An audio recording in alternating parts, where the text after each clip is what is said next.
আজকে বাইরে দেখা গেল বিজেপির বিক্ষোভ, শুভেন্দু অধিকারীরা তারা যাচ্ছেন সন্দেশখালীতে 144 যাতে লঙ্ঘন না হয় 4 জন নিয়ে। কি বলবেন সামগ্রিক ঘটনাটা? বিজেপির কাজটা হলো, বিজেপির যারা বিধায়ক আছে আর বিশেষ করে বিরোধী দলনেতা যিনি আছেন তার কাজ হলো বাংলাতে আগুন জ্বালানো, তার কাজ হলো বাংলাকে উত্তপ্ত করা। তিনি তার যে কাজ সেই কাজটা তিনি করছেন, এই বিষয়ে আমরা আর কি বলবো। কারণ যেভাবে সন্দেশখালী প্রথম দিন থেকে শুরু হয়েছে, কিছু বহিরাগতদের নিয়ে সেখানে যেভাবে উত্তেজনা তৈরি করা হয়েছে এবং আমাদের একেবারেই পাশে, এবং যেভাবে সেখানে মিথ্যা কথা বলে বিভ্রান্ত করার যে চেষ্টা করা হচ্ছে, এটা আমরা তীব্র নিন্দা করছি। আমরা চাচ্ছি সঠিক জিনিসটা সঠিকভাবে উঠে আসুক।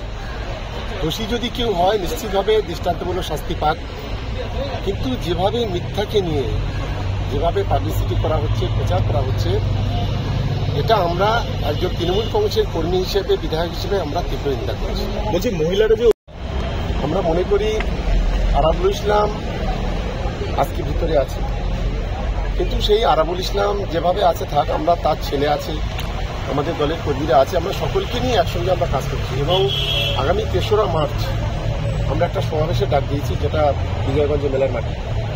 সেদিন আপনারা বুঝতে পারবেন যে যতই যাই হোক না কেন, আমাদের তৃণমূল কংগ্রেস যে তাদের পায়ের তলায় যে জমি আছে সেটা 3 তারিখে প্রমাণ করে দেবে। এবং থাকা না থাকার এ কথা আর বলবো না। প্রত্যেকটা আমাদের দলের প্রতিটা কর্মী আমাদের কাছে থাকতে হবে, সে ছোট হোক আর বড় হোক, আমাদের প্রত্যেকটা কর্মী আমাদের কাছে থাকবে। কিন্তু আরাবুল বাবু গ্রেপ্তার হওয়ার জন্য আপনার একটু কাজ করতে কি সুবিধা হচ্ছে? দেখুন, আমার একজন সহকর্মী যদি সরে যায়, আমার কাজ করার কি করে সুবিধা হবে?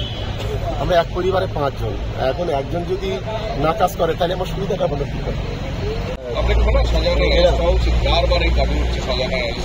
দেখুন, সেটা তো সম্পূর্ণ জুডিশিয়াল ম্যাটার। সেখানে ইডি থেকে শুরু করে বা রাজ্য পুলিশের প্রশাসনের পক্ষ থেকে সর্ব ধরনের তাকে খোঁজাখুঁজি চলছে, তার বিরুদ্ধে লুকআউট নোটিশও জারি করা হয়েছে। নিশ্চিতভাবে যদি সে দোষ করে অবশ্যই তাকে গ্রেপ্তার করা। আর শিবু হাজরা তো তার বিরুদ্ধে যে অভিযোগ করে এসছে, যদি প্রমাণিত হয় নিশ্চিতভাবে তাকে আইনত ব্যবস্থা নেওয়া হবে। কিন্তু সেটা সঠিক কি?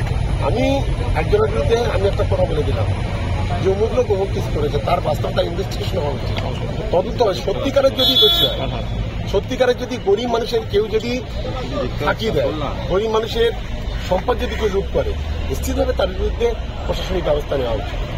কিন্তু অনেক, আমি সবটা মিথ্যে বলবো না, নিশ্চিতভাবে অনেক ঘটনা আছে।